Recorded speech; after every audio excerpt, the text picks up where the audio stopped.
Olá, eu sou a Joana Coutinho. Eu curso farmácia na Universidade Federal do Amapá e faço parte do programa de educação tutorial. Bom, hoje eu vou fazer uma breve revisão sobre a farmacologia do trato gastrointestinal. Para ter início a nossa revisão, é interessante lembrar que o trato gastrointestinal possui uma de suas funções principais a digestão e absorção de alimentos. Ele também possui sua própria rede neuronal, que no caso é o sistema nervoso entérico, e recebe cerca de 8% dos medicamentos. Ele também secreta 2,5 litros de ácido por dia. Bom, o estômago ele apresenta um sistema endócrino próprio que secretam diversas substâncias. Dentre essas substâncias secretadas, elas são secretadas, né, por células presentes no epitélio. Essas células são as células principais, que secretam o pepsinogênio, importante para a digestão de proteínas. As superficiais, que secretam o muco e bicarbonato, eles fazem a proteção do estômago contra o HCl. E a célula parietal, que secreta HCl e fator intrínseco. O HCl é importante para a promoção da digestão e eliminação de patógenos. Bom, durante a revisão iremos abordar fármacos que afetam a secreção do ácido, portanto é importante saber que meios que regulam a liberação do ácido. Aqui a gente tem três, que é a gastrina, histamina e acetilcolina. E aí a gente vai ver como ocorre o mecanismo de secreção do ácido, desse ácido. Pronto. Através do estímulo da gastrina, a gastrina ela é secretada pela célula G. A célula G ela é estimulada pelos peptídeos e aminoácidos. Então, os peptídeos e aminoácidos se ligam à célula G, ela secreta gastrina, a gastrina vai para a corrente sanguínea. Após ir para a corrente sanguínea, a, a gastrina ela entra no antro da célula parietal e dentro da célula parietal ela se liga ao receptor CCKB presente na célula parietal e quando ela se liga no receptor CCKB, ela secreta HCl para o estômago. Outro meio de estimular a liberação de HCl é por meio da histamina. A histamina ela é liberada por uma célula enterocromafim. A célula, aqui está presente a célula ECS, que é as siglas para enterocromafim. A gastrina que está na corrente sanguínea, que entra no antro ela entra no antro da célula parietal, ela se liga à célula heterocromafim pelo receptor CCKB, que está presente na célula. E aí, quando ela é ativada, a célula enterocromafim, ela libera a histamina, que se conecta ao receptor H2, presente na célula parietal, também fazendo a estimulação de liberação do HCl. Outro meio é através do estímulo da acetilcolina. A acetilcolina ela tem uma ativação de forma mais diferente. Ela é por meio do nervo vago, que está ligado com a visão, o cheiro e o sabor dos alimentos na boca. Quando o nervo vago é ativado, ele libera acetilcolina. A acetilcolina se liga ao receptor muscarínico presente na célula parietal, que também estimula a secreção de ácido clorídrico para o meio. Caso ela não se ligue na célula parietal, ela vai se ligar na célula enterocromafim, que também possui um receptor muscarínico. A célula enterocromafim ativado secreta a histamina, e a histamina se liga ao receptor H2, fazendo aquela outra via de liberação de acetilcolina, de liberação de HCl por meio do estômago. E a origem do HCl? A origem do HCl ocorre na célula parietal por meio da anidrese carbônica do CO2 mais H2O. Ocorre a anidrese carbônica formando ácido carbônico. O ácido carbônico sofre uma ionização perdendo um H+, que fica dentro da célula parietal e forma bicarbonato. Quando o bicarbonato é formado, ele vai para o plasma, deixando assim o plasma sempre básico.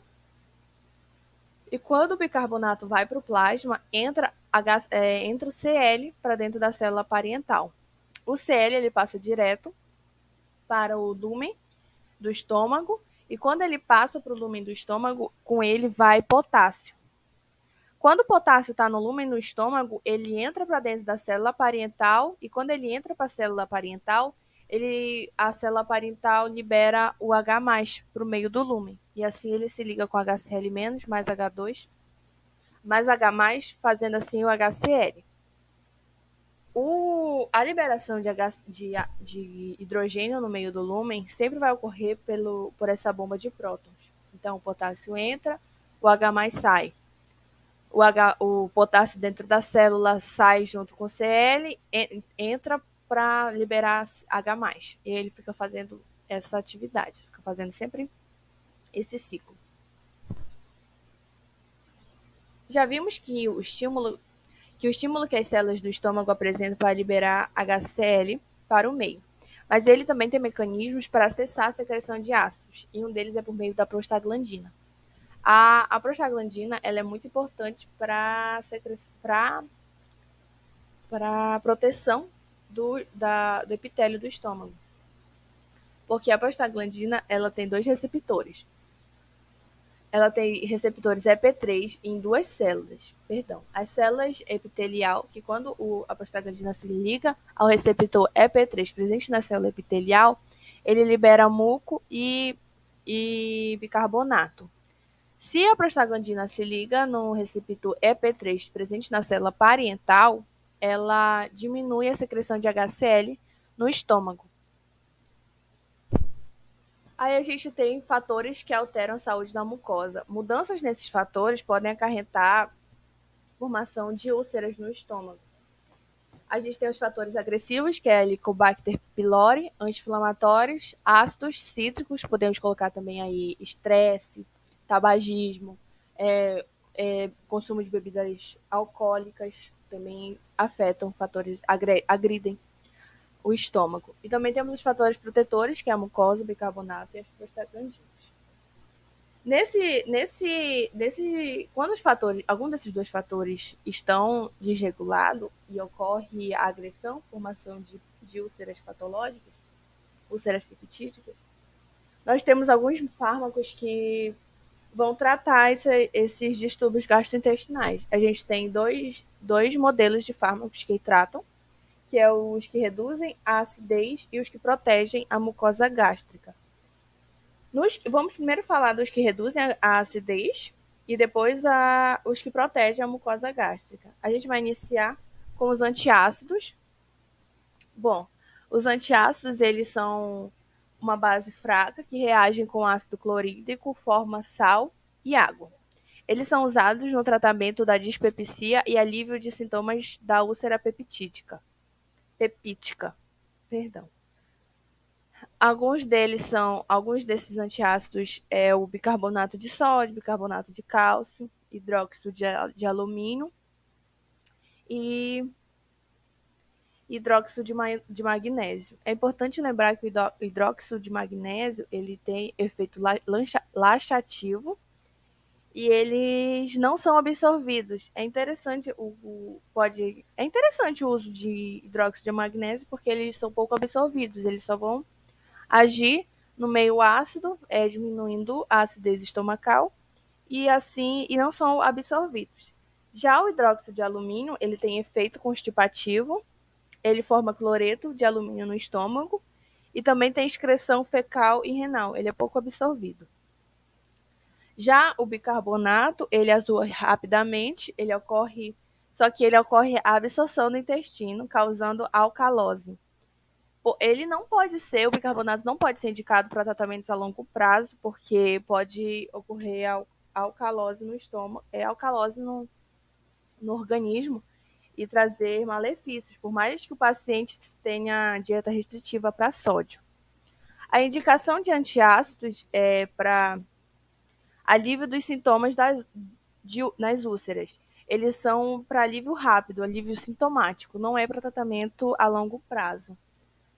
Eles são contraindicados, o bicarbonato em tratamentos a longo prazo, como eu havia falado, porque ele eleva o pH e estimula e ele eleva o pH e estimula a gastrina depois que se para o uso dele. E aí, esses são os antiácidos, eles são bem simples, eles são fármacos que agem no local, tu ingere, eles agem naquele local para diminuir a acidez e são excretados. Eles não podem, e como eu havia falado, eles não podem ser utilizados a longo prazo, porque eles não tratam em si do problema, eles só amenizam. Nós temos os receptores, os antagonistas dos receptores H2. Os antagonistas dos receptores H2, eles bloqueiam a ação de estimulatória da histamina nas células parentais. Eles inibem cerca de 60 a 70% da secreção de ácidos. Bom, como eu havia falado, a histamina ela estimula a secreção de ácido no estômago. Eles atuam como antagonistas dos receptores. Por quê? Porque eles possuem uma estrutura parecida com a histamina.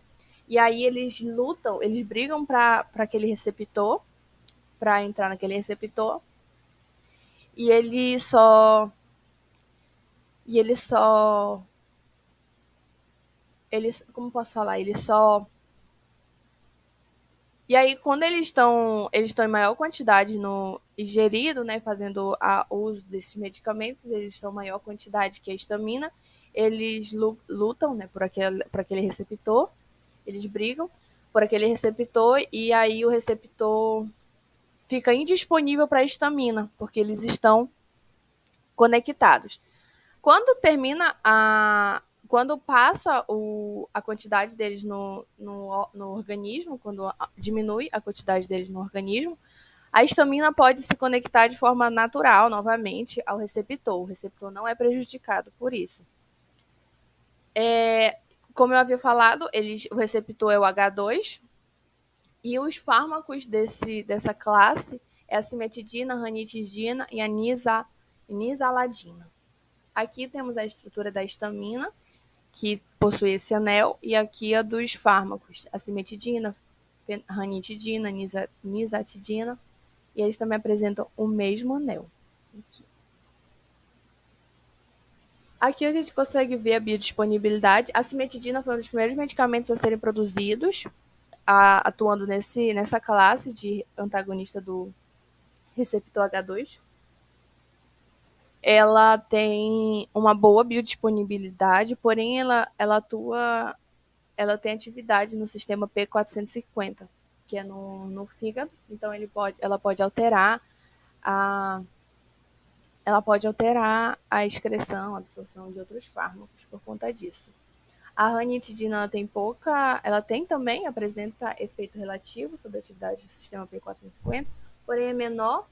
Os outros, a famotidina e a nizatidina não atuam no receptor. A cimetidina ela tem uma boa disponibilidade, ela tem a duração, o efeito terapêutico muito alto, que é bom, e a famotidina também tem. A famotidina está sendo muito indicada agora. Mas até pouco tempo era a cimetidina que tinha maior destaque entre essa classe de fármacos. Eles são usados para dispepsia não ulcerosa e sangramentos relacionados ao estresse. Eles possuem efeitos adversos, que é a diarreia, mais comum é a diarreia, cefaleia, sonolência, dor muscular e constipação. A ginecomastia, galactorreia e impotência sexual são efeitos adversos mais comuns no uso da cimetidina. E eles também, todos os fármacos dessa classe, reduzem a contagem de plaquetas. A outra classe de fármacos e os inibidores da bomba de prótons, eles são um dos fármacos mais utilizados, que é o omeprazol, o lansoprazol. Eles são profármacos, são ativados na acidez do estômago, eles são irreversíveis, então ele fica ligado naquele receptor e não liberam mais, só se o seu organismo produzir mais receptores que vai ocorrer novamente a excreção de ácido do estômago. Eles são os mais eficazes, pois eles atuam no local onde libera a acidez do estômago, o ácido clorídrico, né? Eles atuam naquela região, não nos outros mecanismos. Eles têm uma rápida absorção e eliminação renal. Os fármacos, né, como eu já havia falado, omeprazol e lansoprazol. Bom, aqui é uma célula é uma célula parietal, e aqui é o mecanismo que esse fármaco percorre após a ingestão. Aqui é um fármaco padrão, aqui pode ser um omeprazol, um lansoprazol, é só para a gente ver a estrutura do fármaco. A estrutura do fármaco liga esses dois anéis por um enxofre aqui, e aí a gente ingere, né? O uso é oral. Ele faz toda a degradação do fármaco, ele é absorvido, passa pelo fígado, sofre as alterações de primeira passagem, mas eles ainda não são ativados. Quando eles entram na célula parental, que é uma célula é um local ácido, eles são ativados e eles entram na célula nessa configuração aqui. Nessa configuração. Aí eles sofrem dentro da célula diversas modificações até se transformar nessa estrutura, deixando esse enxofre disponível. Esse enxofre ele se conecta aos resíduos de cisteína de forma irreversível, e aí eles impedem que ocorra a secreção de ácido clorídrico. Só se a célula produzir novos resíduos de cisteína que vai ocorrer novamente a liberação de HCl para o meio. Caso não, ele vai permanecer conectado nesses resíduos de cisteína.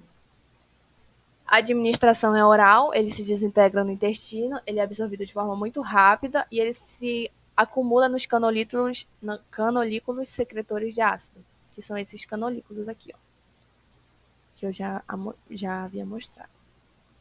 Eles têm efeitos adversos, que é náuseas, vômitos, dor abdominal, constipação, diminuição da absorção de cetoconazol e de coxina, porque esses fármacos eles são absorvidos no ambiente ácido, vai diminuir a acidez do estômago, então vai alterar a absorção de cetoconazol e de coxina. Ele também tem um efeito adverso muito interessante, né? Que tem que ter tomado muito cuidado, porque é a hipergastrinemia. Porque como ele vai se conectar nessa célula de forma irreversível, o organismo vai entender que tem alguma coisa errada aqui, vai produzir mais resíduos de cisteína e assim vai estimular ainda mais a célula a produzir HCl. Então tem que ter tomado muito cuidado com esse medicamento sendo tomado a longo prazo, sendo ingerido a longo prazo. Finalizamos as 3 classes de redutores de acidez e a gente vai falar um pouco sobre os protetores da mucosa gástrica. Eles são os fármacos mais tranquilos de se entender. Os protetores da mucosa gástrica, a gente tem 3 classes, que é o sucrafato, compostos de bismuto e os análogos da prostaglandina. A prostaglandina novamente vai entrar aqui, porque ela é uma peça muito interessante na secreção de ácidos clorídricos, na secreção do ácido clorídrico. Bom, o sucrafato é o composto bismuto. O sucrafato é uma pasta viscosa que se liga às úlceras. Ela não tem muitos efeitos adversos. E aí, quando ela está no estômago, ela forma um gel. Já o composto bismuto, ele forma uma camada protetora que recobre as úlceras, assim protegendo as úlceras para não ter a piora, né, não machucarem mais ela com a liberação do ácido clorídrico. Bom, o sucrafato ele tem ação local, forma um gel protetor e estimula a síntese das prostaglandinas. Sempre estimulando a síntese da prostaglandina, porque as prostaglandinas vão ajudar a proteger o estômago, né? Elas fazem a proteção do estômago. Os efeitos colaterais mais comuns é a constipação, boca seca e hipofosfotemia. Mas é aquilo, como eu havia falado, os efeitos adversos os efeitos colaterais adversos, eles são muito, nem sempre se aparentam no uso do sucrafato, nem sempre eles aparecem, nem sempre são sentidos, né? O subsacilato, o composto de bismuto, não sei falar essa palavra, perdão. Os compostos de bismuto, Eles revestem a base da lesão ulcerosa, secretam as prostaglandinas e estimulam a secreção de bicarbonato. Os efeitos colaterais aqui, eles têm mais efeitos colaterais, os compostos de bismuto, que são náuseas, vômitos, diarreia, tontura, cefaleia, escurecimento dos dentes e da língua, e o escurecimento também das fezes. Assim, esses são os medicamentos de proteção da mucosa, o sucrafato, o composto de bismuto, e os análogos das prostaglandinas, que eles são mais específicos. Os análogos das prostaglandinas, mais comum é o misoprostol. Ele é um análogo da PGE2. Ele estimula a produção de muco e reduz a secreção de HCl. A farmacocinética dele é por meio da via oral. Ele é metabolizado em ácidos livres. Ele tem a meia-vida de 30 minutos. Ele possui a eliminação renal. Ele é contraindicado para hipersensibilidade, para quem tem hipersensibilidade ao misoprostol e a gravidez. As reações adversas é diarreia, dor abdominal. E o mecanismo dele está presente nessa imagem, como eu havia falado, ele é um análogo das prostaglandinas. Então ele vai aparecer aqui, ó. Ele é muito parecido com a PGE2 e a PGE2 vai se ligar ao EP3. Na célula parental, ela vai diminuir a secreção de ácido clorídrico e na célula epitelial, ela vai aumentar a secreção de muco e de bicarbonato, certo? Bom, esse é a nossa revisão, foi um breve vídeo para vocês entenderem um pouquinho mais sobre os fármacos que tratam as alterações no estômago, né? Muito obrigada pela atenção. Essa é a nossa referência, eu usei esse livro. Muito obrigada pela atenção. Volte sempre e temos nessa playlist outros vídeos sobre farmacologia, muito interessante para você assistir. Certinho? Muito obrigada. Beijo!